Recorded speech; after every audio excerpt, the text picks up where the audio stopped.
Okay, we are back and we're finishing up on near-death experiences. Next time we're going to be talking about fuzzy logic. There is a sheet and a document on your Google Docs that downloads an article about fuzzy logic that I wrote, and we're going to go over that and introduce you to the idea of fuzzy logic. It is a whole new way of thinking, and hopefully that'll be fun and good for you, and will be a place where you can apply it. We've already applied it in a number of places I know about because it's a different type of artificial intelligence. And what fuzzy logic does is basically the follow. We communicate using fuzzy words. We say a man is tall. We say that a man is fat. And we don't do that without defining it exactly. So is a man 6 foot tall? Is he tall? How about 6'4"? Yeah, he's probably tall. So therefore, the idea of tallness is something that we talk about. And we'll also talk about the idea that if you are given directions to somebody, like one of the, I'm from West Virginia, and we have a special language there. One of one of my favorites is widget. You guys know what widget means? You have to speak Appalachian to know what widget means. It means you didn't bring your truck, would you? Did you? Okay, so that's an example of West Virginia. The other one is mom back. Mom back means come on back, come on back. So you're giving directions to somebody that is saying you're giving directions to somebody who's backing up, say a truck, and you go, come on back, mom back, mom back, slower, slower, slower, slower, stop. Now notice that you've given no numerical advice there. I think a computer would say back up 6.4 feet, turn your wheel 16 degrees to the left, etc. And it would give definitive explanations. Yet we are able to communicate in fuzzy sort of terms. Fuzzy in the sense of, well, what does come on back? What does faster mean? What does slower mean? We don't have a definitive number associated with it, yet we communicate with these fuzzy ideas all the time. And fuzzy logic is the mathematics of taking the way that we communicate in English and translating it, if you will, into machine language. So that's what we're going to talk about next time. If you want a head start on that, and we'll start next Tuesday, and we will talk about that. So with that, I want to end up with the near-death experience in the slide presentation. I've been going over kind of a high-level overview of artificial intelligence and then also the mind-brain problem. The mind-brain problem, I think, is one that introduces you to the idea that the mind is more than the brain. And we've talked about a number of things. We've talked about the idea of abstract thought being kind of proof that the mind is more than the brain. We've talked about neurological sort of stuff and other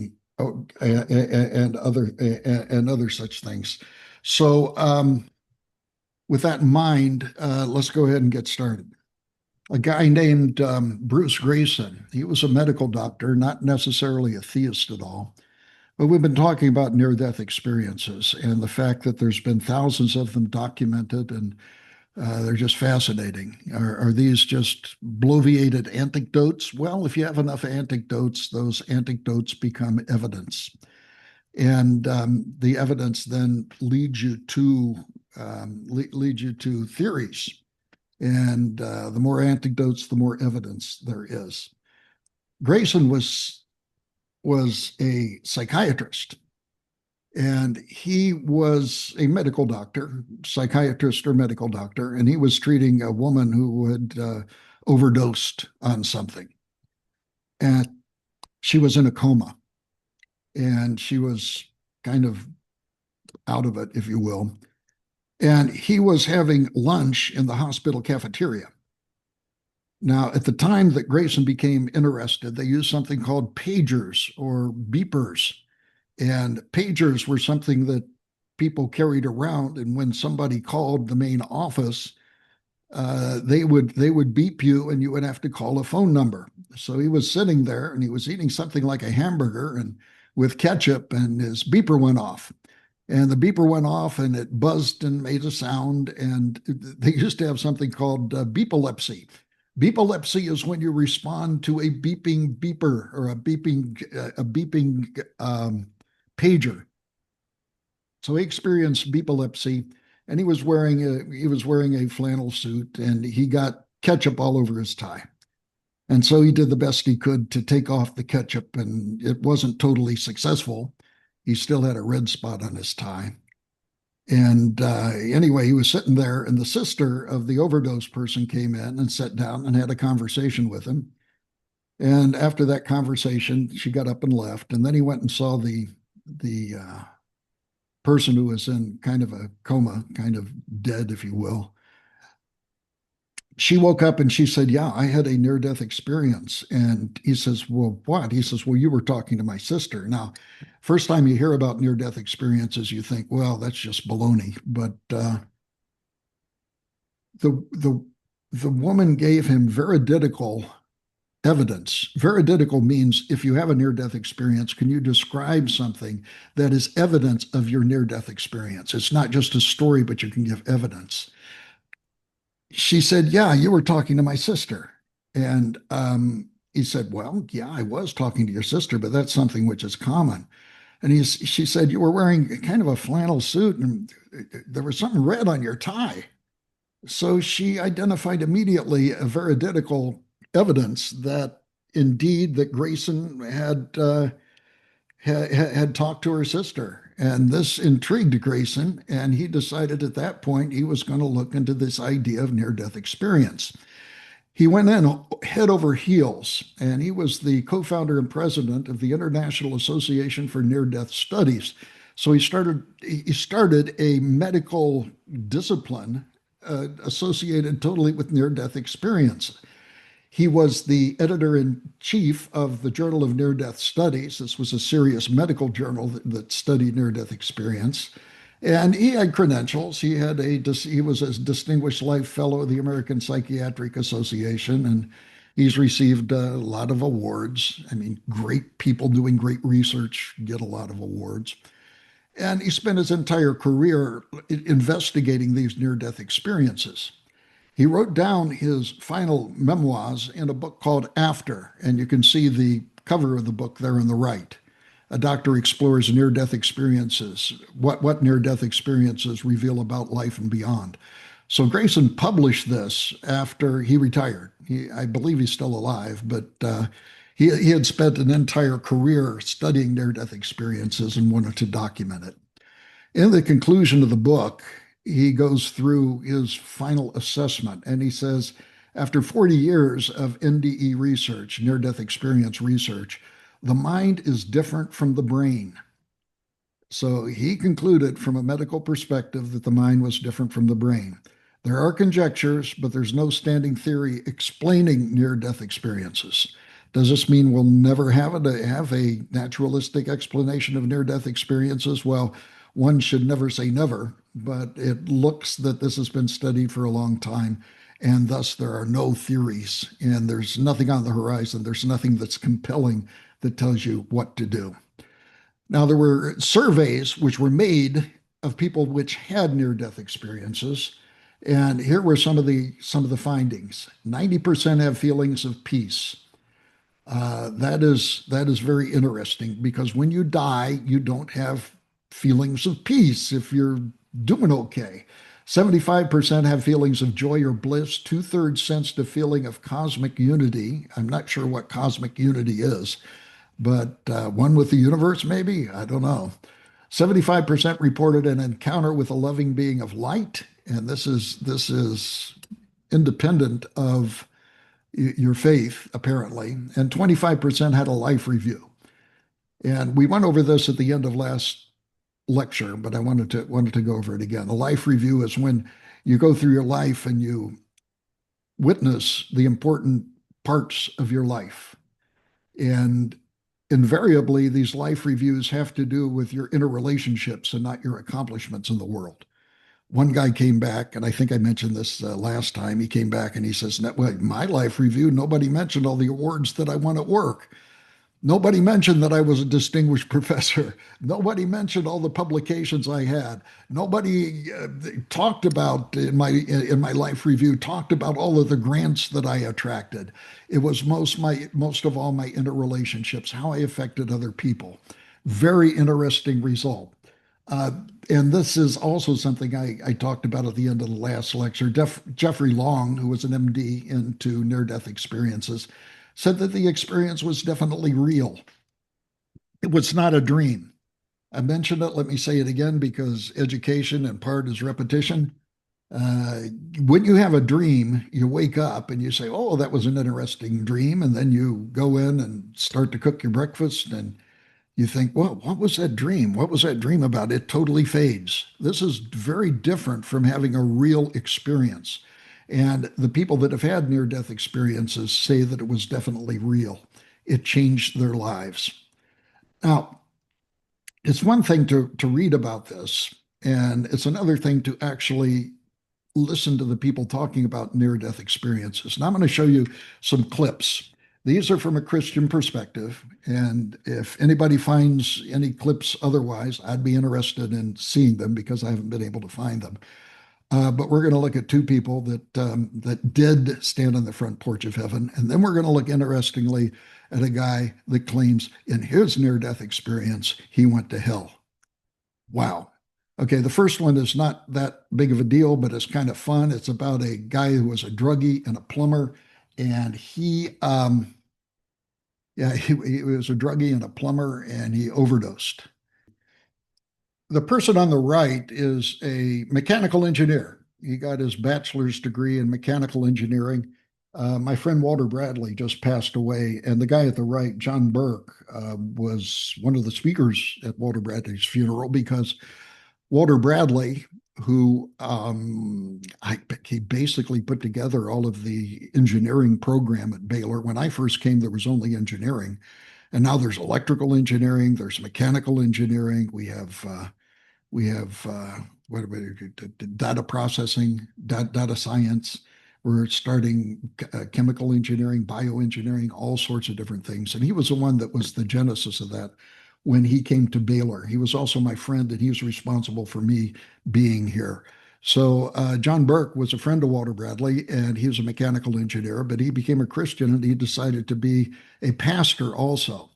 So he was a mechanical engineer and a pastor. And this is his interview with one guy at his church that had a near-death experience. This is interesting, not incredibly compelling, but it's interesting. We've been friends now, what, 5 or 6 years?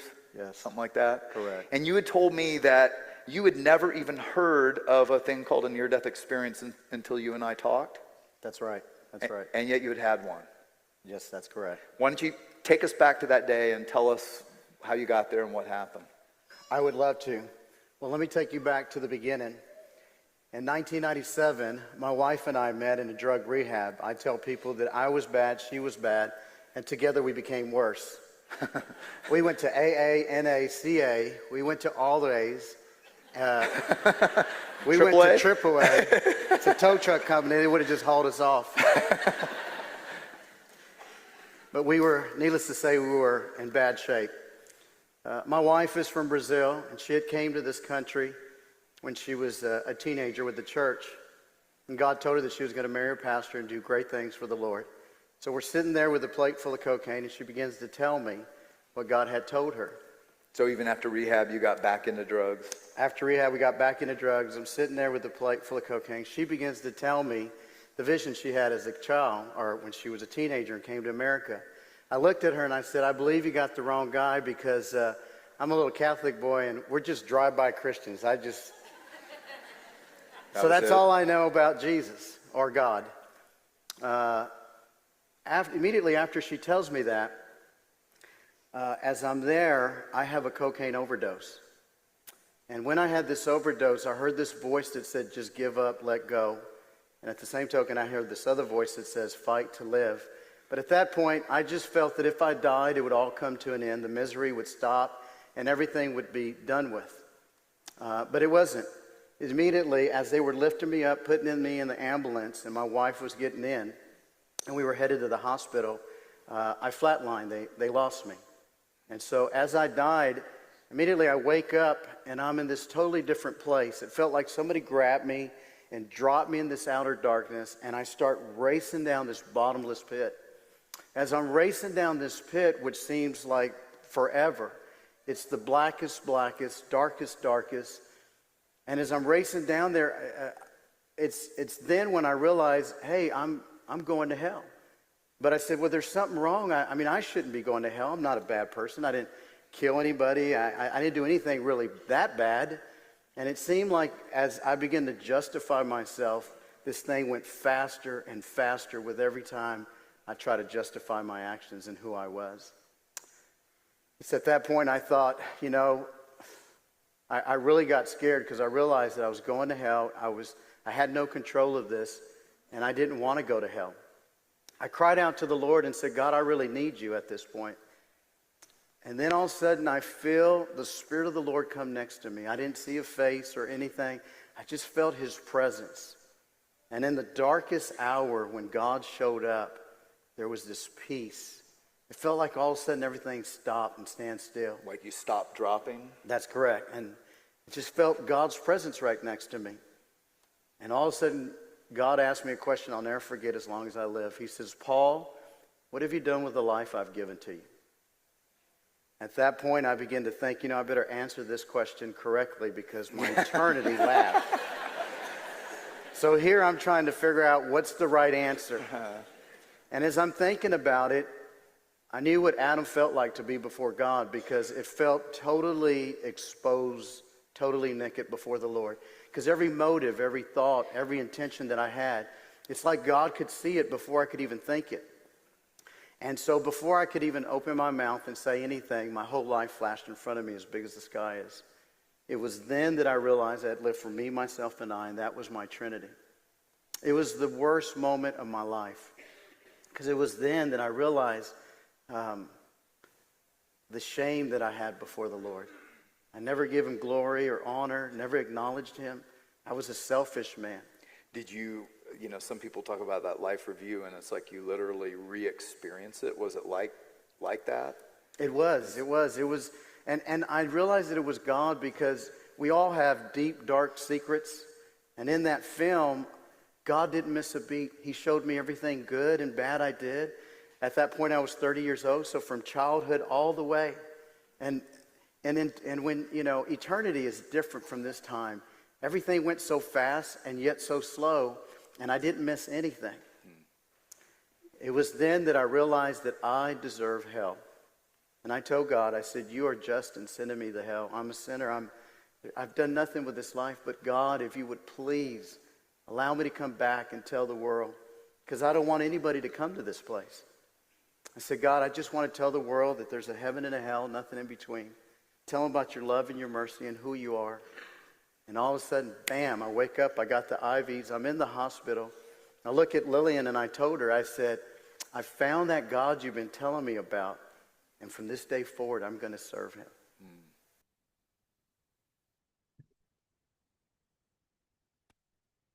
So you see, that's pretty compelling, I believe. I believe that the guy was totally sincere. But let me show you another one. This is a guy named Dale Black. Now, Dale Black had a PhD. A lot of these people credentialed. What I'm going to show you next is a pilot with a PhD. And he crashed into basically a brick wall and was dead. He gets very emotional, and it's clear that all of these people have had some sort of Christian background. And so they have heard of Christ. Now, again, this gets pretty emotional. So let's hear what he has to say. You know, Dale Black, who I interviewed last week, the TWA airline pilot, who I just have to say is a brilliant man. He has a PhD. He's run several multi-million-dollar businesses in the airline industry. And the reason I tell you that is because when I asked him, when his plane crashed and he died, and he saw the city of God, and I asked him if he saw Jesus, he couldn't hold it together. Watch this. Did you see Jesus? Later, I did. That was the last thing that happened after going through the city and asking questions and going through at the very last moment, I had been ushered closer and closer toward the light, toward the light, toward the light. The light that's in the center of the city. Yeah, and then there was a stairway that was near the glass sea, which it looked like a sea, and a stairway that went up, and a large angel with the most power, if we would say that. And it was clear that he was basically in charge of that stairway. And I just began to communicate to this angel heart to heart. Again, it's hard to say, did we talk? It seemed like it, but then it seemed like we didn't. This communication was just impeccably pure. And I began to recognize I can't go up there. I can't go up. I can't go up and still go back. And I was thinking, go back? Go back? What do we mean? What's that mean? And as soon as I'm thinking, go back, the angel moved just to the side. But I looked into the eyes of the warmest, kindest, most wonderful. I knew this was the Son of God. I knew this was my Savior. And all of a sudden my knees buckled, my legs lost their strength, and I just went down. I couldn't stand. I was not worthy to stand in His presence. Funny that I didn't feel worthy to be in heaven, yet I knew I was worthy in the early part. I was somehow granted this authority, but I had this supernatural gift that I was worthy. Somebody had done something for me. He had. Yes. And so I'm down on just falling down, and I see His feet, and I grab them, and I hold His feet, and I see the scars. And I know this is the Son of God. He's my Savior. He's my Lord. It is because of Him. He died for everybody. It's so cool because the Bible even says, no, I just take that back. Jesus said that I have come not to condemn the world, but that the world through me will be saved. And it was because of that. He's not condemning anybody. It doesn't matter what you've done in your life, what sins you've done, including murder. It doesn't matter what you've done. All of it is forgivable. God can forgive anybody of anything. And then we have this free gift that we call salvation. You and I know about it. And that's what you felt at His feet. Of course, but to describe this experience, I just stopped at His feet and I was worshiping Him down on the ground there. And I heard the voice, Dale, do you love me? That's it. Do you love me? And I'm trying to think of all these words to say.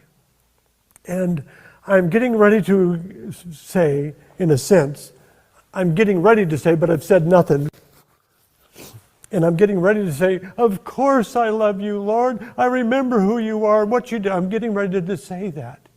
And He bends down and whispers into my ear. And I'm now back. Wow.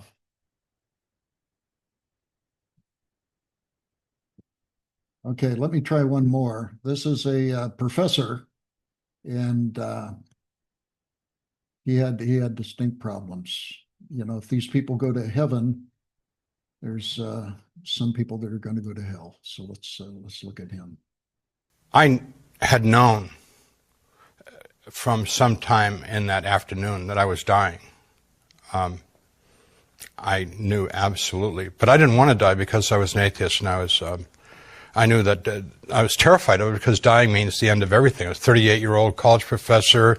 My work was shown in some museums. I'd won some prizes. I had a wife and 2 kids, and a career. And one of the thoughts that kept going through: how could this happen? How can this possibly happen? It's not supposed to happen.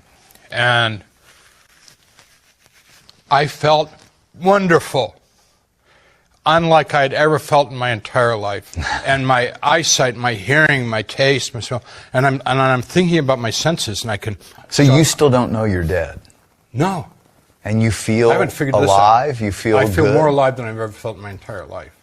And I heard people calling me in English, kind of nicely, Howard, come here, come here. So I go over to the doorway of the room, and in the hallway is gray. It's very unclear, like a terrible black and white TV picture. As we went, it got darker and darker, and they came in closer and closer, and more of them were around me. And now, as I asked them questions like, where are we going, how much further, things like that, they started to become more rude and say things to me like, shut up, don't ask questions, you'll find out. You don't need to know. Keep moving, move it, like that. And I'm like, getting pretty intimidated. That becomes fear. That becomes terror. And what they were doing was just playing with me, toying with me. And at first it was pushing, kicking, pulling, hitting. And then that became biting and tearing with their fingernails and hands, and they were taking pieces of me. And then they became more invasive. And in that place, I heard a voice which I identify as my voice, except that it did not come out of my throat, off my lips. But I do feel, it's strange, but I feel like it came out of my chest. This voice said, pray to God. And I thought, I don't believe in God. I don't pray. The voice said, pray to God. And I thought, I don't even know how to pray. I couldn't pray if I wanted to pray. The voice said, pray to God. But you couldn't find one at that point? I found the Lord as my shepherd. And then I found, yea, though I walk through the valley of death, I'll fear no evil. Stuff like that. And our Father who art in heaven. I remember like these phrases out of prayers. This is the horrible part. That the people that had met me were my kindred spirit. Now, I do not know if I knew any of those people in this world prior to this experience. That's not what I'm trying to say. They were my brothers and sisters in spirit. They denied God. They lived for themselves. And their lives were about manipulation and control of other people. I had not been the father to my kids that I should have been, and I knew I hadn't because I was busy.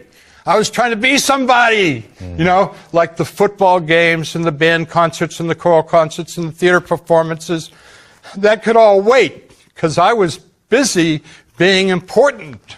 I was doing stuff, making myself into somebody.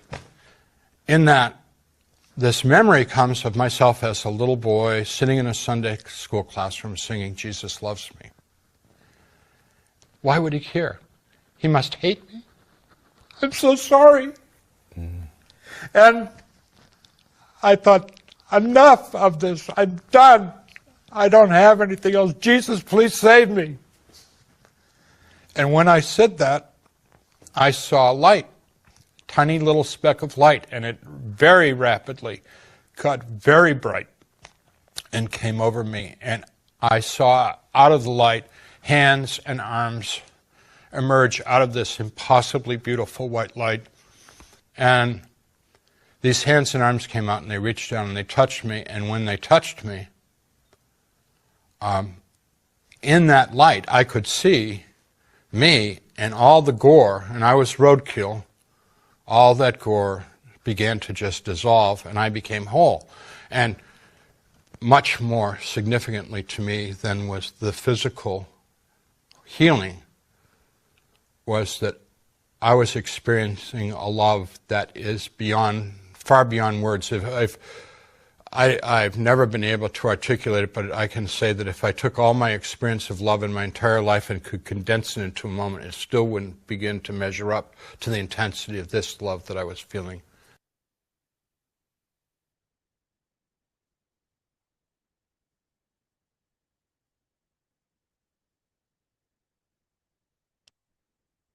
Okay, pretty intense stuff.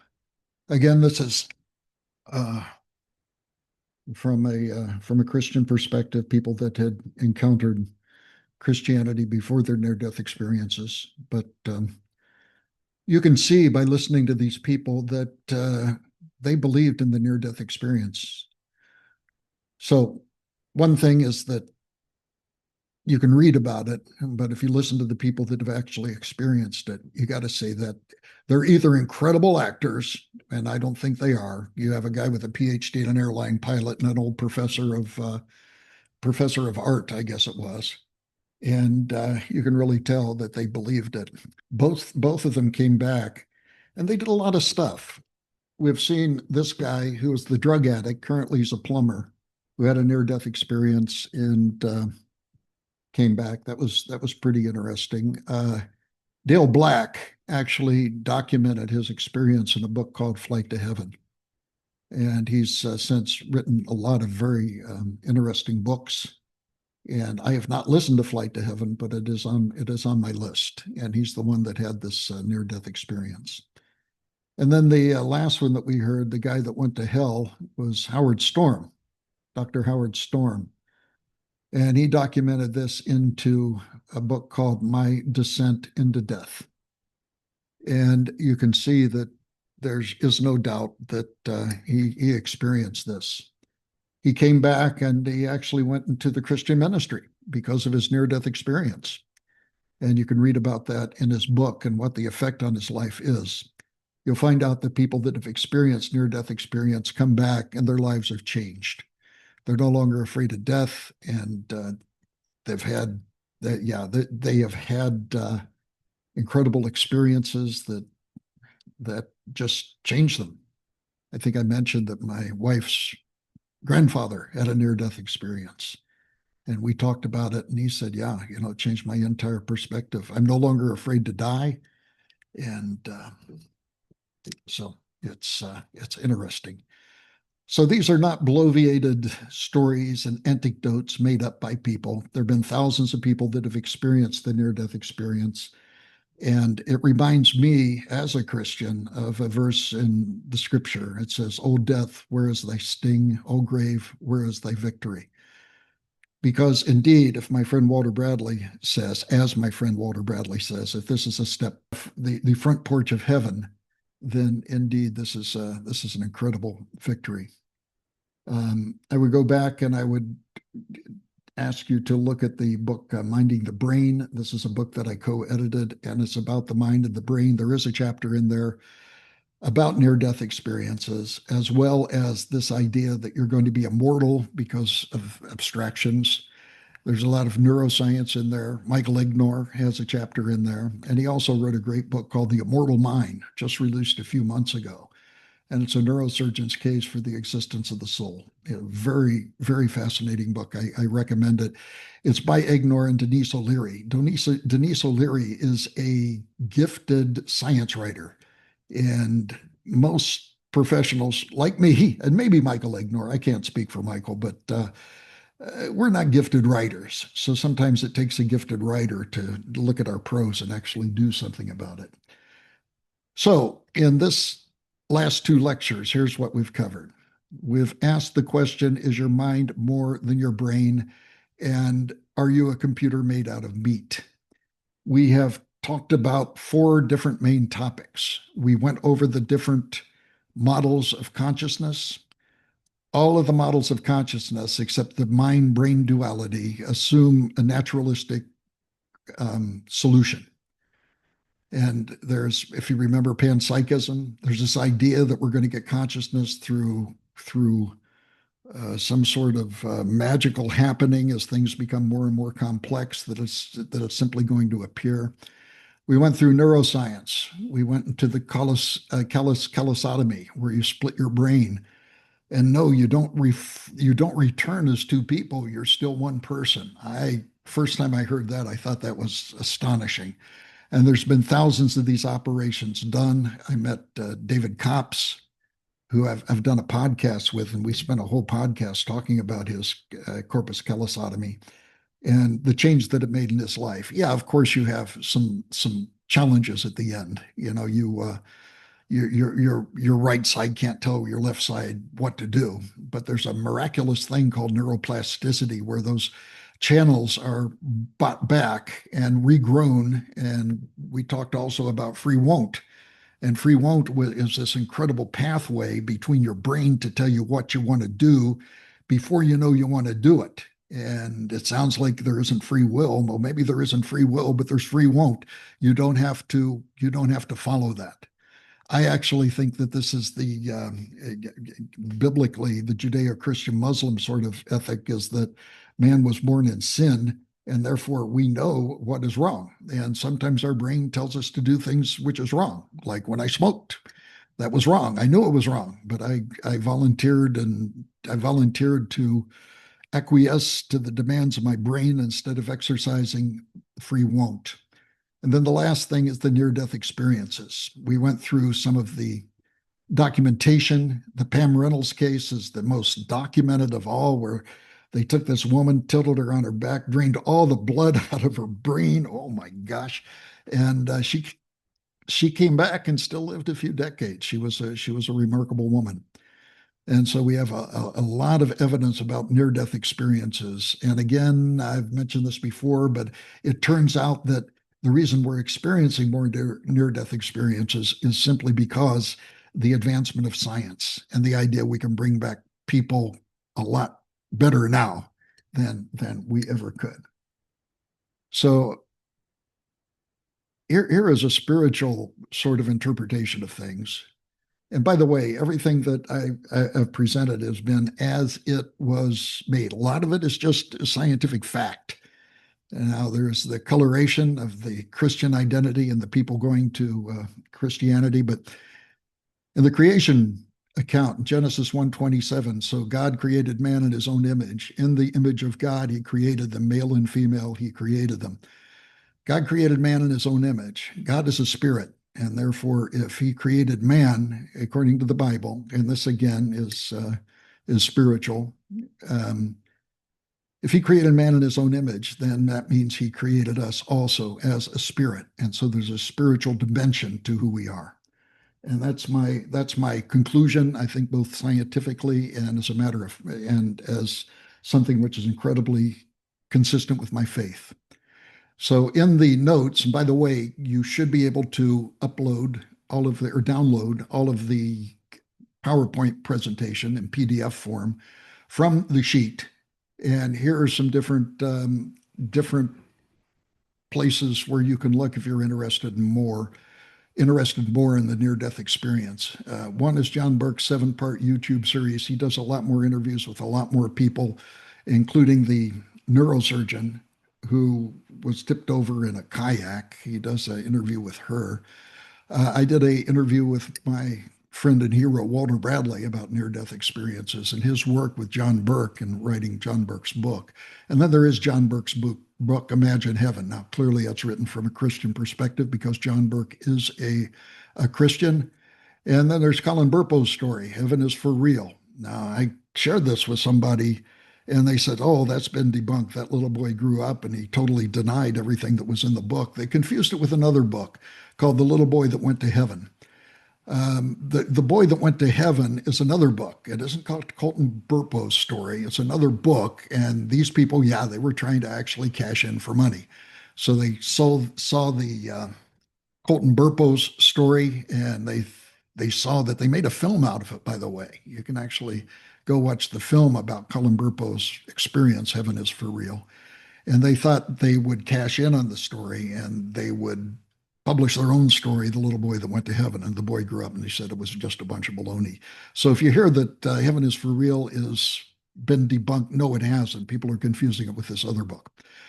Dr. Bruce Grayson's book, After. If you're interested in a totally secular view If Dr. Grayson has a faith, he certainly didn't volunteer it in the book. And everything in there is totally medical, scientific. And then there are the people that have experienced this. Professor Howard Storm's book, he's the guy that we just saw last, and he went to hell. And there was a pilot, David Black's book. David was the one that he was the pilot with a PhD that smashed into a brick wall and died. And Mary C. Neal's book, she's a neurosurgeon, a spinal surgeon that tipped over in her kayak and felt her body go away one step at a time because of her medical background. So that concludes what I wanted to talk about. Let's see if I can get this thing to work here. Okay, there's the finish. This is my final screen, and I use this all the time because I spent a lot of time putting it together.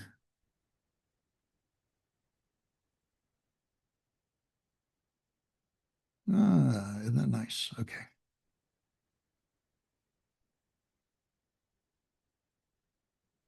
Okay, so that concludes the slideshow. Okay, thanks everybody. God bless. Take care. Be of good cheer.